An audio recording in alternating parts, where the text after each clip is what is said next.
বিডে বসছি ইন্দুস গলি সহ, তারপরে ওখানে আমার কাগজ আছে, আমাকে এটা দখল দিছে। আমার এখানে প্রুফ আছে, সবাই দেখছে এখানে। এবার না বোর্ডে নাই না বিডের, আচ্ছা আমি একটু বলি, বিডের মধ্যে যাইয়া আপনার বড় ভাই বিডে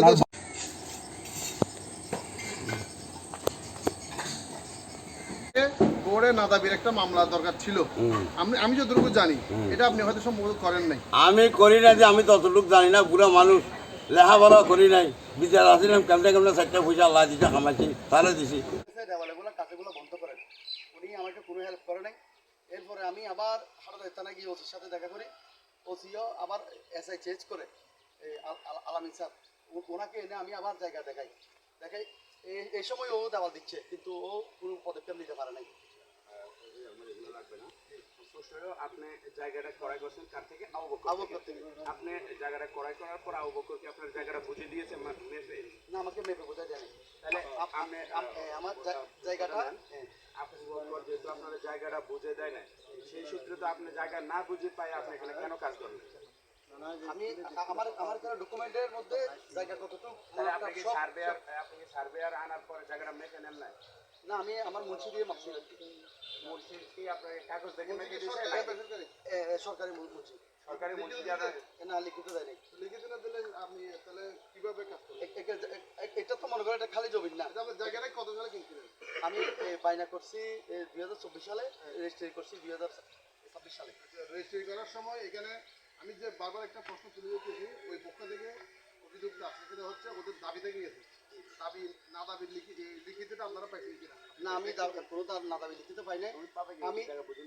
আমি ওই আবু বকরকে বলছি, আবু বকর বলতেছে আমি আমার ভাইকে বলছি, আমার ভাই নেয় নাই, তুমি নিয়ে নাও। মুখী বইতে কোনো কথা নেই, এটা ভাইদের মধ্যে একটা লিখিত হইতে হবে যে আমি এই জায়গাটা বিক্রি করবো বাইরে, তোমাদের কোনো দাবি আছে কিনা।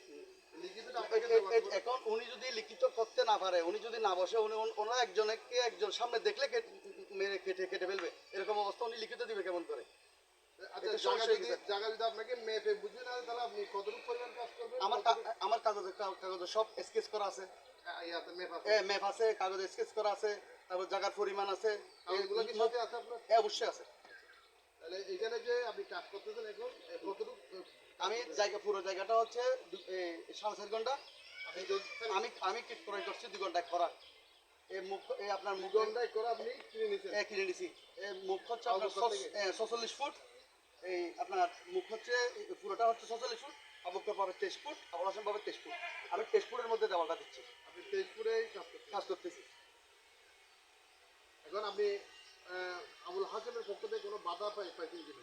হ্যাঁ, আবুল হাসান আমাকে বাধা দিতে আসছিল, আমি বাধা মানি নাই, আমার কাজ চলতেছে। প্রশাসনিকভাবে কোনো বাধা? প্রশাসনিকভাবে আমি প্রশাসনের হেল্প চাইছিলাম, আইনকে সম্মান করছি, শ্রদ্ধা করছি, কিন্তু আইন আমাকে কোনো হেল্প করে নাই। কালকে যখন আমি রাত্রে এসে বালু ফেললাম, অলরেডি আবুল হাসান দেওয়ালটা দিয়ে ফেলছে, পুলিশ এসে কিছুই করতে পারে নাই, বাধাও দিতে পারে নাই। আমি কালকে যখন বালু ফেলি, তখন আমার থানা থেকে আমাকে এসআই ফোন দেয়,